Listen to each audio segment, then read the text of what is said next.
for as low as 30,000 pesos pag-ibig financing or for as low as 16,000 pesos. Through bank financing ay meron ka ng 2 bedrooms, 1 toilet and bath, isang parking lot sa ganito kagandang subdivision dito sa Barangay Bula, Santa Maria, Bulacan.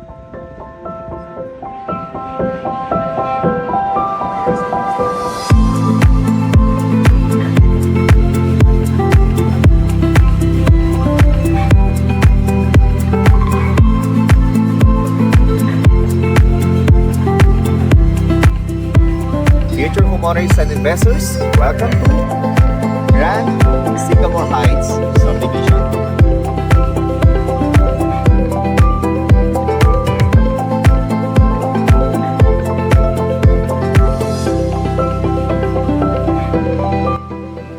Coach Camacho here, isang licensed real estate broker at andito tayo ngayon sa Barangay Bula, Santa Maria, Bulacan para mag-feature ng isang napakagandang townhouse. It's a modern na townhouse.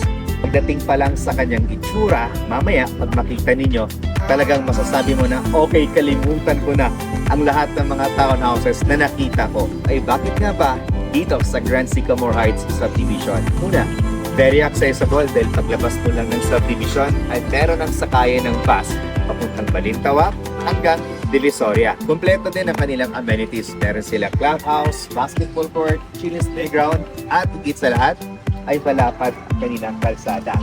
Ngayon, ang ipapakita ko sa inyo is yung kanilang dress-up model unit. So, dress-up model unit, nang sa ganun ay mabigyan kayo ng idea kung paano nga ba pagandahin yung ating VP2 model unit.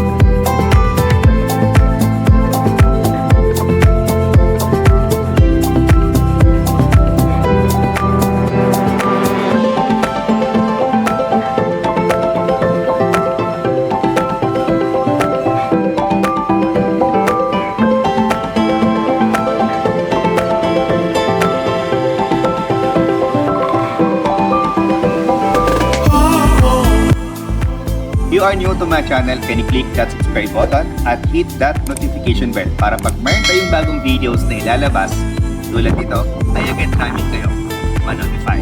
Okay, ngayon, papasukin na natin yung dress-up model unit. At sa ganon, ay magkaroon kayo ng idea paano ka ba namin i-turn over yung ating VP2 model unit. So by the way, ang ating VP2 model unit ay meron itong lot area na 50 square meter at ang kanilang floor area ay 44 square meter.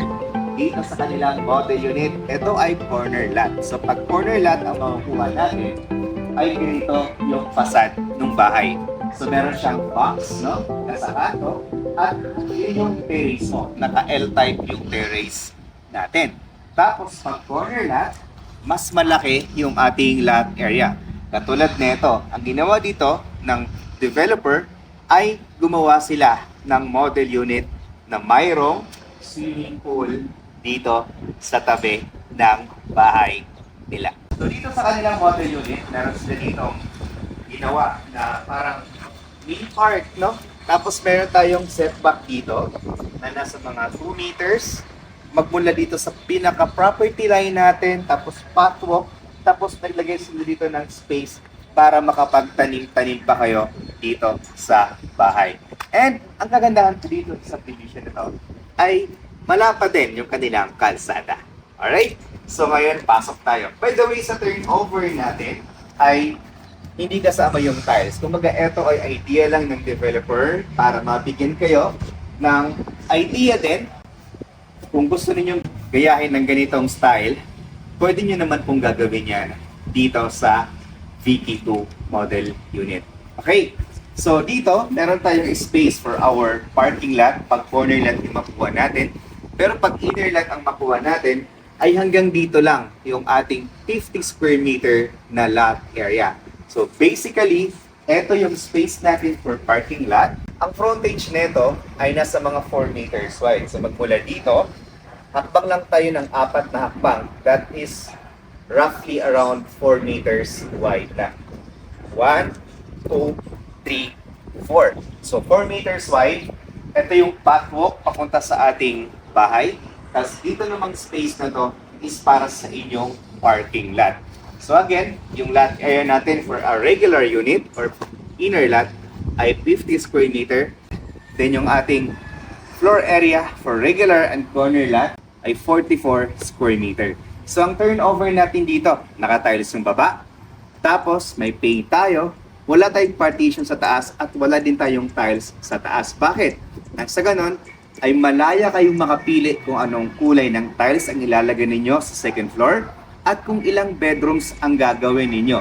Dito din sa kanilang dress-up model unit ay ginawa nilang 3-story. Meron silang roof deck sa taas para nang sa ganon ay kung gusto nila na mag-stargazing, no, ting gabi, or may mga iba talagang buyer na gusto nila, meron silang rooftop. So dito, makikita natin or mabigyan namin kayo ng idea kung ano nga ba yung tamang disenyo para magkaroon kayo ng third floor. Sa ginawa ng developer, this is a corner unit, no? Kung gusto niyo pong gayahin ito, ito yung idea. Ito, meron tayong malaking space. Ang ginawa nila, swimming pool. Otherwise, kung ayaw niyo po ng swimming pool, pwede niyo po itong gawing extra space for your laundry area, for your parking lots kung marami kayong sasakyan, or your future or for your future expansion the moment na makalipat tayo dito sa Grand Sycamore Heights subdivision. Tapos, dito sa ating frontage ng bahay natin ay hindi naman talaga siya full na glass. Since ito nga po ay model unit, no? Ginawa nilang full glass. Pero ang meron dito ay yung regular na sliding window. Sa turnover ng bahay natin, meron tayong steel door. Ayan. Ang kagandahan naman sa steel door ay hindi po siya inaanay. Kahit napabayaan po yung bahay natin ng ilang taon, itong steel door na to ay hindi po siya nasisira. Hanggat hindi po siya nauulanan, wala po siyang kalawang. Okay? So, welcome to VK2 model unit. So, dito sa kanilang model unit, no, pinapakita sa atin na ganito yung setup. Dining area, tapos meron ditong couch, tapos naglagay dito ng parang design, etc. Tapos parang ito ay cabinet. Ayan, cabinet sa ilalim. Tapos parang cabinet din sa kabilang side, no? Well, idea lang naman ito ng developer. Nasa inyo pa din kung paano ninyo ayusan yung bahay. Pero, normally kasi sa mga bahay, pagpasok natin, ito ay living area. Assuming, living area ito. Tapos ito, sabihin na lang natin na wala yan. Ayan, wala yan. Hindi yan salamin. Ito ay window. So dito, pwede kang maglagay dito ng L-curve na upuan, tapos mag-partition ka dito, dito mo ilagay yung TV. Then, the rest ng mga spaces ay ito yung inyong kitchen area. So sa kitchen area ninyo, dito sa ginawa ng developer, isang mahabang kitchen area, tapos kitang-kita mo yung swimming pool sa labas. Para siyang para siyang ginawa siya, para siyang pang staycation, no? So kung balak niyo pong mag-invest ng property for staycation, parang eto yun eh. Eto yung ginawa ng developer. Wala siyang living area or yan, dining area. Tapos pagbukas mo dito, yan. Diretso na agad sa inyong swimming pool.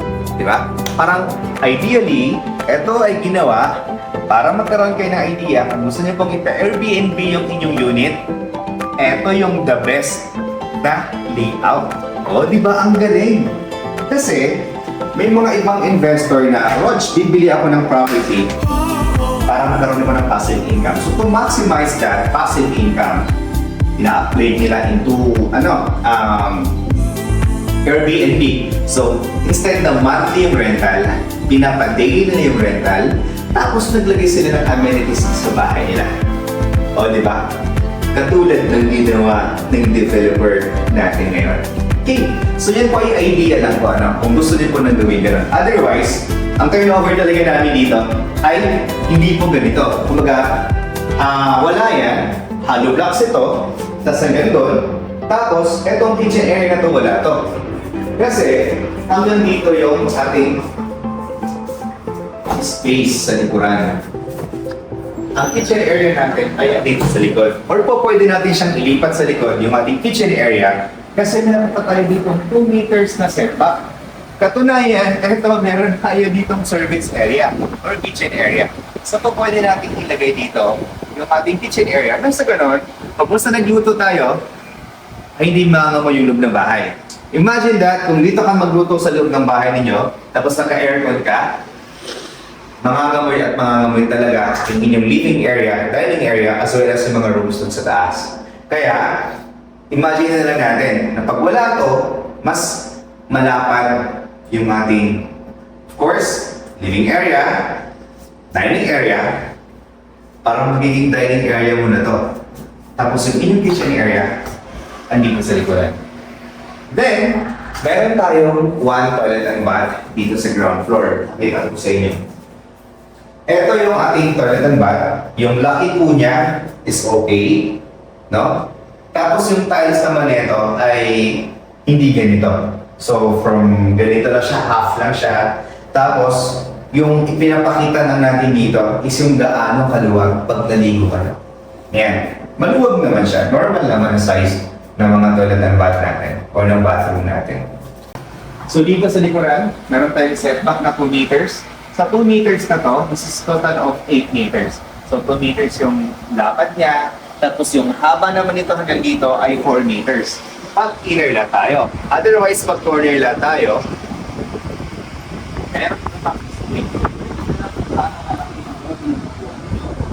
pero pag corner lot ay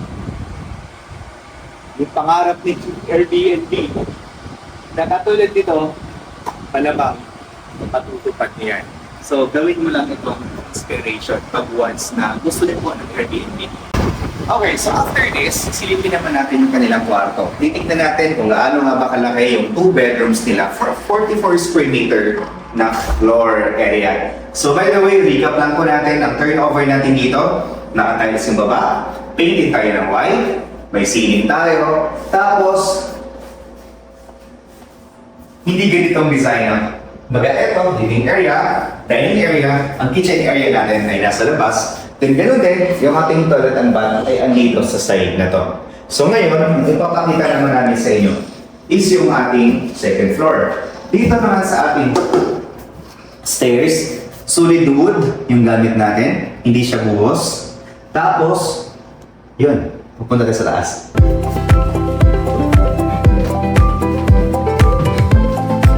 Alright, so dito, pag-akyat natin kung mapapansin ninyo, meron tayo dito makita cabinet. Common to siya na cabinet. Ayan siya, may cabinet tayo dito. Tapos,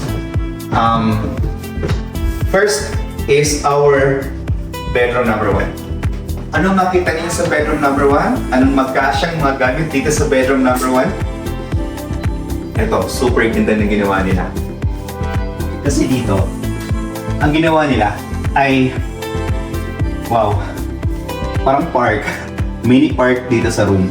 So, meron dito sa ilalim, meron din sa taas, tapos mas malapad pa siya. Parang, di ba? Ang ganda. Pwede niyo po itong gayahin pag once na nakalipat kayo. Tapos may hagdanan din naman siya sa taas.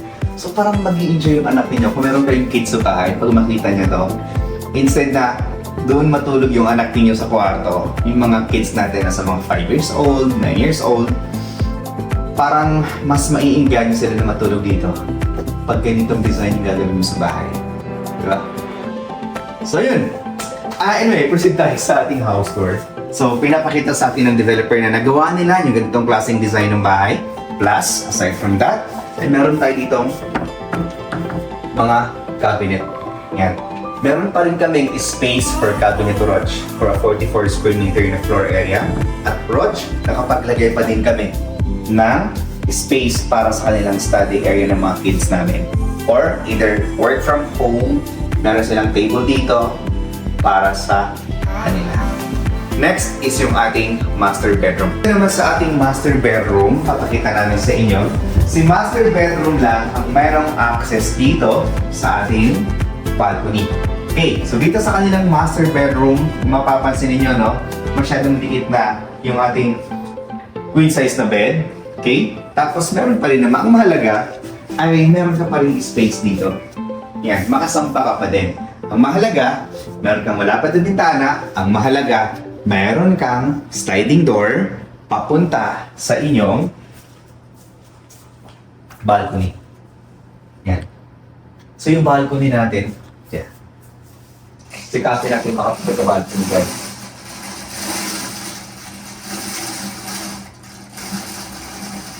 Okay, so yan, maliwalas na. So ito yung ating balcony. Ngayon, puntahan natin para ma-feel natin kung ano yung feeling pag nasa labas tayo ng balcony. Since tayo ay corner lot, meron tayong two sides ng balcony. First, eto, kumbaga naka-L, no? Naka-L yung ating balcony. So, mas maganda to kasi marami kang space for your marites, chikahan, meron kang space na dito sa side na to, gusto mong tumingin, ayan, may makikita ka. Tapos dito naman sa side na to, may makikita ka. Yan ang kagandahan ng corner lot. Ngayon, pag inner lot ka lang, i-disregard mo ng space na to. Ang space mo lang talaga ay hanggang dito. Kasi yan lang yung makikita mo. But then, pagkakaiba lang kasi ng corner lot at saka ng inner lot, mas mahal syempre yung corner lot natin kasi mas malaki yung mga lot area natin. Mamaya babagitin ko po sa inyo yung total price nung difference ng corner lot at nung ating inner lot. Okay, so dito sa project nila, ito lang yung developer talaga na nag-effort para pagandahin yung facade ng bahay nila. Ito lang yung developer talaga na nag-effort kung ano pa nga ba ang pwede namin gawin for a corner lot na unit. Dito, in-upgrade nila. Naglagay talaga sila ng swimming pool, no? So, nang sa ganon, ay, alam nyo yun, bibigyan kayo ng dahilan kung bakit nga ba corner lot yung kukunin natin para mas magamit natin ng makuha natin yung highest and best use ng property natin pag corner lot. And since speaking of highest and best use, at ipapasok natin siya kunwari ng Airbnb, at usong-uso na yung mga rooftop party, dito ay gumawa din sila ng model unit na gano'n. Tara, silipin natin. So normally kasi, ito ay wala. Pag once na turnover talaga, mapa-corner lot ka man or inner lot ka man, etong hagdanan na to, stairs going up, ay wala talaga siya. So eto ay ginawa lang ng developer nang sa ganon, kung sakali po na gusto niyo pong i-second floor or third floor po ng inyong bahay, no? Kasi this house naman can carry ng load ng roof deck natin sa taas. Then ito, pwede niyong silipin ito, pwede niyong gayahin ito para na sa ganon ay meron kayong additional space aside from your first floor, your second floor, at meron pa tayo dito roof deck sa taas, guys. Grabe. So, eto na siya. Slab din to, ha? Yan, slab yan. Punta tayo dito. O, diba? Talagang pang Airbnb yung concept na ito. So, dito, nakita mo kayo mga babae. Ikaw lang yun ang third floor, di ba? Tapos, meron ulit itong terrace. Ayan siya. Tapos, dito yan.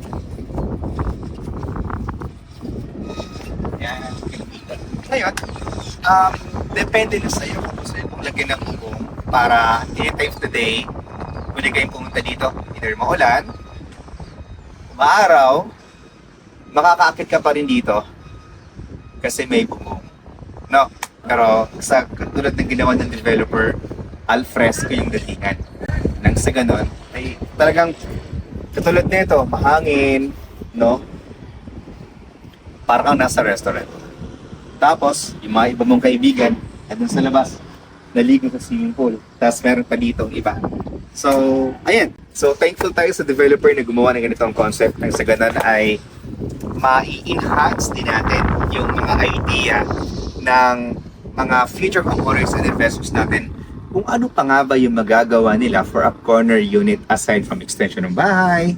No? Katulad nito, for Airbnb, tapos ito yung pwede natin gawin sa kanila. Homeowners and investors, this is the price for our VP2 model unit inner lot with a minimum lot area of 50 square meter and the floor area is 44 square meter. Semi-complete ang ating turnover. Naka-tiles yung baba, Painted tayo ng white, meron tayong ceiling sa taas, wala tayong partition at wala namang tiles doon sa second floor. Yung price natin ay